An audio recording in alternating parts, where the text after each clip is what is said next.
ఆచా coding tutor training ఇచ్చి permanent IT job ఇస్తారు. 9697969788.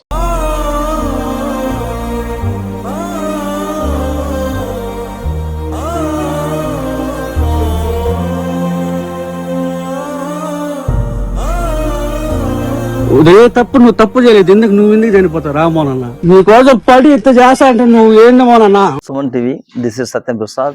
ఈరోజు మనం పెనుమూరు మండలంలోని కుడ్యానంపల్లి వద్ద ఉన్నాము. ఆదివారం రాత్రి మోహనాచారి అనే వ్యక్తి తను సూసైడ్ చేసుకుంటూ దానికి గల కారణాలను కూడా ఒక వీడియోలో చిత్రీకరించి వైరల్ చేస్తారు. ప్రస్తుతం అది వాట్సాప్ లో కూడా వైరల్ అవుతుంది. ఈ నేపథ్యంలో అతను సోమవారం ఉదయం దగ్గరలో ఉన్న ఒక క్వారీలో పడి ఆత్మహత్య చేసుకుంటూ ఉంటే అక్కడ ఉండే వాళ్ళు కాపాడి అతన్ని తిరుపతి రుయా ఆసుపత్రికి తరలించడం జరిగింది. అక్కడ చికిత్స పొందుతూ మరణించారు. దీనికి సంబంధించి అసలు అతను ఆత్మహత్య చేసుకోవడానికి గల కారణాలు ఏంటి, దీని వెనుక ఎంతకాలంగా దీనికి అతను మదనపడ్డాడు, తపన పడ్డాడు అన్న విషయాలను కూడా దానికి సంబంధించి వాళ్ళ మదర్ ఇక్కడ ఉన్నారు, ఆమెను అడిగి తెలుసుకుందాము. అసలు మోహనాచారి చనిపోవడానికి కారణం ఏంటి? అతను సెల్ఫీ వీడియోలో కొన్ని విషయాలు, చాలా సంచలన విషయాలను చెప్పారు. మరి మీరు ఏ విధంగా దాన్ని ఏకీభవిస్తున్నారు? అవన్నీ నిజాలు అనుకుంటున్నారా? ఏం జరిగిందమ్మా? ఏం జరిగిందో పడిపోయినాడు ఆయన పడిపోయి నుంచి పోయి పడిపోయినాడు నేల బాయిలో. అతను క్వారీలో పడిపోవడానికి గల కారణాలు ఏంటి? అవన్నీ తెలిసిన ఆయన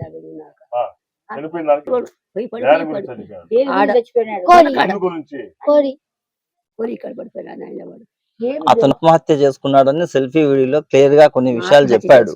అసలు ఎందుకు ఆత్మహత్య చేసుకోవడానికి కారణం ఏంటి? మీకు తెలిసిన కారణం ఏంటి?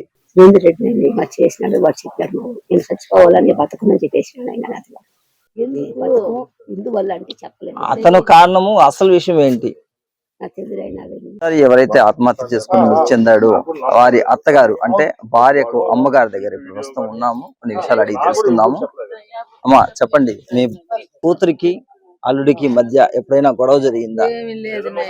ఇంతవరకు ఎప్పుడు? దాదాపు 18 సంవత్సరాలు పెళ్ళైంది కదా, ఎక్కడ లేదు. సరే, ఈ కొంతకాలంగా జరిగింది కదా, మీరేమన్నా మధ్యస్థం మాట్లాడినారా? మొన్న వచ్చినారు నైనా ఈ మాదిరిగానేసే మాట్లాడదంటే మాట్లాడి చెప్పి పంపించినాను నైనా. అనుమానంగా ఉంది అత్త, నువ్వు తప్పు చేయలేదు నా పెళ్ళామని అంటే సర్ద చెప్పి పంపించినాను నేను, ఇంకేం చెప్పలేదు నేను. అతను అనుమానం అనే చెప్పాడు అంతే. అనుమానంగా ఉందనే చెప్పినాడు, నేను ఇంకేమి చెప్పలేదు. మాకు పోనీ మీకేమన్నా అనుమానము నిజమని అనిపించిందా? మాకేమనిపించలేదు నైనా, వచ్చి కూడా అడిగినానే, ఏమి అనిపించలేదు నైనా. పోనీ మీ అల్లుడు దాదాపు 1 నెల కాలంగా ఈ విషయంలో బాధపడుతున్నాడు కదా, మరి ఏం చెప్పలేదు నైనా, బాధపడతా ఉండాను. మీ కూతురు కూడా ఎప్పుడు చెప్పలేదా? ఎప్పుడు చెప్పలేదు నేను, ఎదురుగానే ఉండదు అడగాను నేను. మీ ఇల్లు ఎక్కడ? మా ఇల్లు కొంగరానిపల్లి నైనా. మోహనాచారికి మీకు పెళ్లి ఎన్ని సంవత్సరాలు అయిందమ్మా? 18 సంవత్సరాలు సార్. 18 సంవత్సరాల్లో ఇప్పుడు 8 ఏళ్ళ కొడుకున్నాడు. 10 ఏళ్ళ కొడుకున్నాడు. ఏం చదువుతున్నాడు అబ్బాయి ఇప్పుడు? 5th class. మీకు మీ భర్తకు మధ్య ఏమన్నా ఎప్పుడైనా గొడవలు జరిగిందా? ఇప్పుడు సార్ మొన్న ఈ మధ్యలో గొడవ అయింది సార్. ఎన్ని రోజులుగా గొడవ పడుతా ఉన్నారు? 1 నెలగా అయింది సార్ గొడవ. 1 నెలగా. ఎందుకోసం అని? పింఛనీ కోసం సార్తో మాట్లాడుతున్నా అనుమానం వచ్చింది సార్. మాట్లాడుతున్నారు అంటే రెగ్యులర్ గా మాట్లాడుతున్నారు? రెగ్యులర్ ఆయన సెల్ నుంచి ఆయన ఫోన్ చేపిస్తారు సార్ మాట్లాడమని. ఆయన పక్కన ఉండగానే మాట్లాడతాను. ఆయన కూడా పిలుచుకొస్తారు సచివాలయం కూడా. మీ భర్త కూడా ఉంది, పిలుచుకోమొస్తాడు సార్. నిన్న కూడా ఫోన్ చేయి మాట్లాడు, పింఛనీ అడదాము పిలుచుకోమొస్తానన్నాడు. నేను రాను, అనుమానం ఇచ్చినావు అనేసి మా అమ్మలు కూడా మధ్యస్థం చెప్పి నా పిల్లని తప్పు చేయలేదు అత్త, నేను అనుమానం పడి అడిగాడు అని చెప్పాను సార్. ఇప్పుడు ఆయన మనకు సెల్ఫీ వీడియోలో చెప్పిన మ్యాటర్ అయితే నా మీద చెప్పినాడు సార్. మీ మీదే చెప్పారు. కాకపోతే మీ అతను బామర్ది భార్య కూడా ఈ విషయం తెలుసు అని మధ్యస్థం తెలుసు సార్. ఇలా చేసి అనుమానం వచ్చి అడిగాను మీ వదిన్ని, నా పిల్లని తప్పు చేయలేదు విజయ అని ఆ పాపకు కూడా చెప్పినాడు సార్. ఆ పాపకు కూడా ఏం తెలుసు సార్. కాకపోతే మీ బామర్ది వాళ్ళ భార్య ఉంది కదా, ఆ భార్య సెల్ నుంచి కాన్ఫరెన్స్ కాల్ పెట్టి మాట్లాడినట్టు కూడా చెప్పున్నారు. మాట్లాడలేదు సార్ నేను. మీరు ఎప్పుడు ఎక్కడ మాట్లాడలేదు. సపోజ్ ఇదే విషయాన్ని ఆయన కాల్ లిస్ట్ కూడా తీసినట్టుగా కూడా ఆయన అంత పక్కాగా చెప్తున్నాడు, మీరు దీన్ని ధృవీకరిస్తారా?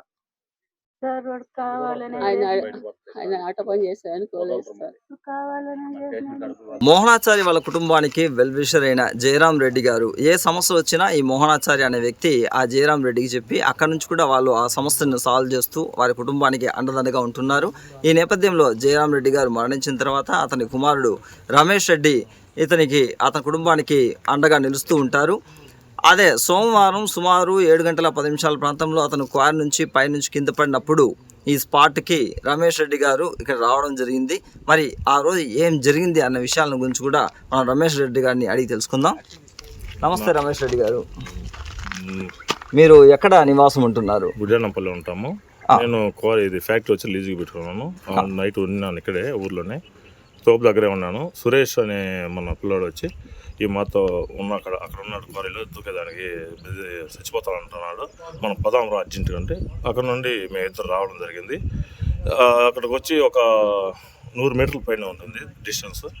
మేము అక్కడ నుండి వచ్చే కదా మమ్మల్ని చూసేసి అక్కడే నుండి దూకేసాడు. కిరణ్ అనే అతను ఫోన్ చేసి పిలవడం జరిగింది సురేష్ని.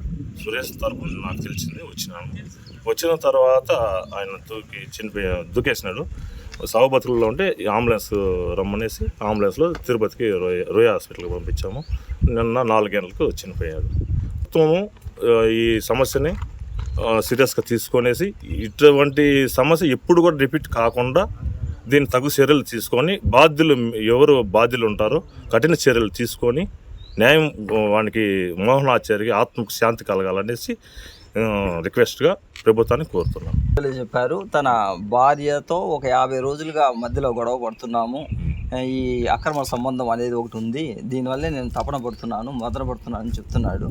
మరి ఎవరైతే అక్రమ సంబంధాన్ని ట్రాప్ చేశాడో వాళ్ళ భార్యని, అతన్ని కఠినంగా శిక్షించాలని కూడా చంద్రబాబు నాయుడిని డిప్యూటీ సీఎం గారిని కోరినట్టు ఆ వీడియోలో ఉందన్నమాట. సరే, వీళ్ళిద్దరి మధ్య 50 రోజులుగా గొడవ జరిగింది కదా, మీకేమన్నా అతను ఏమన్నా చెప్పాడా? లేదండి, చెప్పలేదు. ఎందుకంటే వాళ్ళ ఫ్రెండ్స్కి చెప్పుకున్నాడు, కిరణ్ అనే అతనికి చెప్పుకున్నాడు. కానీ పరుగు పోతుంది, ఎవరికి చెప్పొద్దు, మధ్యస్థాలు అంతా మనకొద్దు, వాళ్ళకి ఆ ఫ్యామిలీ కూడా మనం చెప్పేది వద్దు. నేను చనిపోయిన తర్వాత వాళ్ళు ఇది న్యాయం చేయాలి. యూత్ కూడా, నేను టీడీపీ కార్యకర్తను, చంద్రబాబు నాయుడు గారు కానీ పవన్ కళ్యాణ్ గారు కానీ దీనికి తీసుకొని ఎవరు బాధ్యులో చేయి మీద రాసుకున్నాడు, పేర్లు కాలు మీద రాసుకున్నాడు, అది వీడియో పెట్టున్నాడు. దానికి ఎవరు పేరు పెట్టున్నాడు చేతి మీద? సురేంద్ర అనేసి. సురేంద్ర అనేసి అతను ఏం చేస్తుంటాడు? సచివాలయంలో ఉద్యోగం ఉంటాడు, వెల్ఫేర్ అసిస్టెంట్ గా పనిచేస్తున్నాడు. కానీ ఈ మధ్య అంత ఉన్నాడనేసి నాకు అయితే చెప్పలేదు ఎప్పుడు, కానీ మా ఇంటి వరకు తీసుకొని రాలేదు సమస్యని. వాళ్ళ ఫ్రెండ్కి బాధపడుకున్నాడు. 2 గంటల ప్రాంతంలో సెల్ఫీ వీడియో తీసి పెట్టున్నాడు వాళ్ళకి. అది మళ్ళా తర్వాత తెలిసింది. ఇప్పుడు దీన్ని కఠినంగా శిక్షించాలి, ఈ ఇన్వెస్టిగేషన్ చేసి ఎవరి తప్పు ఉంది ఎట్లా ఉందని నెక్స్ట్ టైము ఇది రిపీట్ కాకుండా ఎవరికి తగు చర్యలు తీసుకోవాలి ప్రభుత్వం. ఆశ్చర్యాలు కాబట్టి అతనికి ఆర్థిక సహాయం కూడా ప్రభుత్వం చేయాలని. ఒక పేదవాళ్ళు, వాళ్ళ తల్లి ఉంది, ఒక చిన్న అబ్బాయి ఉన్నాడు, ఇంకా వాళ్ళకి పోషించుకునేదానికి ఆధారంగా ఏదన్నా ప్రభుత్వము ఆదాయం కల్పించాలి. ఏదైతే కుడ్యానంపల్లిలో మోహనాచారి అనే వ్యక్తి ఆత్మహత్య చేసుకుని మృతి చెందాడో, ఆ ఆత్మహత్య జరిగినప్పుడు స్పాట్లో చూసిన వ్యక్తి కిరణ్ అనే వ్యక్తి, అతను వచ్చి వీడియో కూడా తీస్తున్నాడు.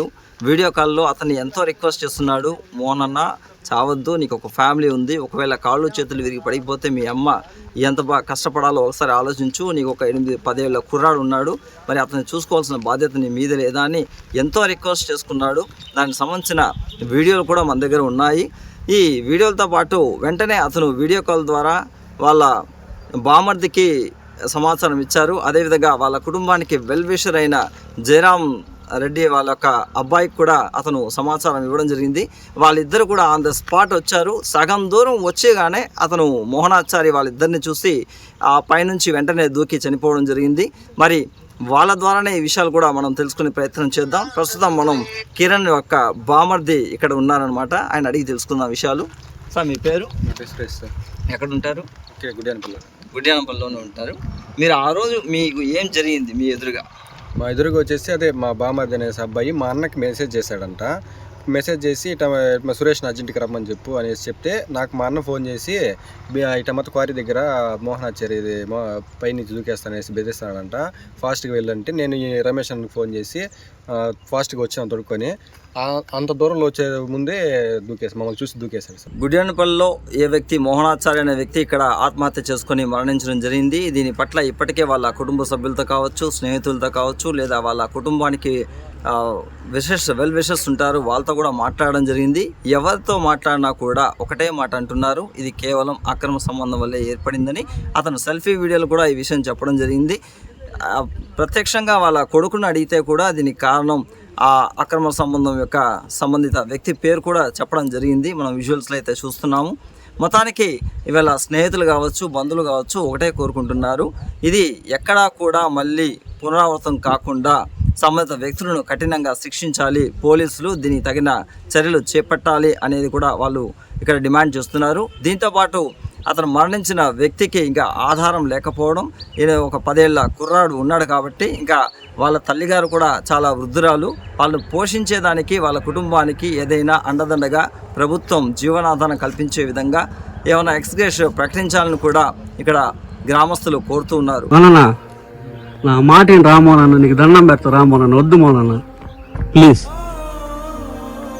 ఉదయం తప్పు నువ్వు తప్పు చేయలేదు, నువ్వు ఎందుకు చనిపోతావు రామోనన్న, నా మాటని వద్దు. ఎందుకు ఆవేశపడతావా? లైఫ్ ఇది, కాళ్ళు చేతులు తిరిగి రా, మళ్ళీ నీకు లైఫ్ లాంగ్ చూసుకుని మీ అమ్మ పాప మీ అమ్మ ఎంత అవసరం పడాలి ఒకసారి ఆలోచించు. కొడుకు ఉన్నాడు, వాడిని చూసుకునేది ఎవరు చెప్పు మోనన్నా. మొన్న నీకు దండం పెడతా, వద్దు మొన్న మొన్న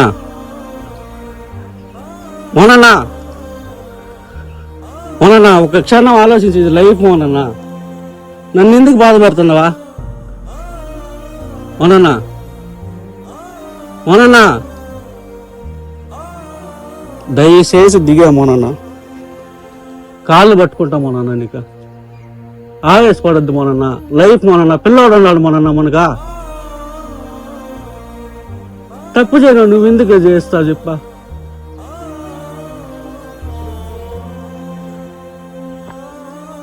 మొన్న వద్దు మొన్న దయచేసి వద్దు మొన్న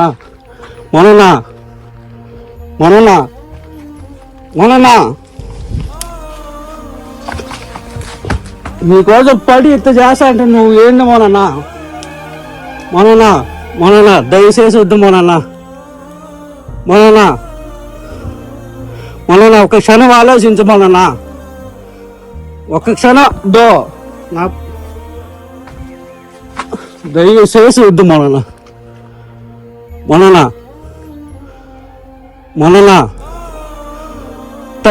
పొరపాటున కాళ్ళు చేతులు ఇరిగితే నీ పరిస్థితి ఒకసారి ఆలోచించు. మరి లక్షలు కావాలి మొన్న, ఎటు నుంచి తెచ్చి పెడతారు మొన్న? ఆవేశపడి ఎందుకు చేస్తాం మొన్న? ఏం కాదు మొన్న, ఎవరు ఏమన్నారు రా మొన్న నాకు కొలెస్ట్రాల్ ఎక్కువ ఉంది మొన్న, నాకు భయం వేస్తుంది, వద్దు రా మొన్న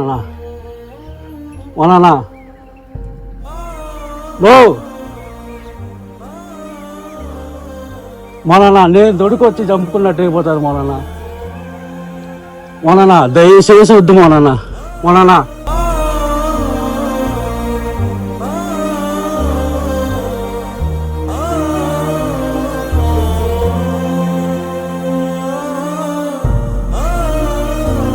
ఉదయం తప్పు నువ్వు తప్పు చేయలేదు, నువ్వు ఎందుకు చనిపోతావు రామోనన్న? నీకోసం పడి ఇంత చేస్తా అంటే నువ్వు ఏంది మొన్న?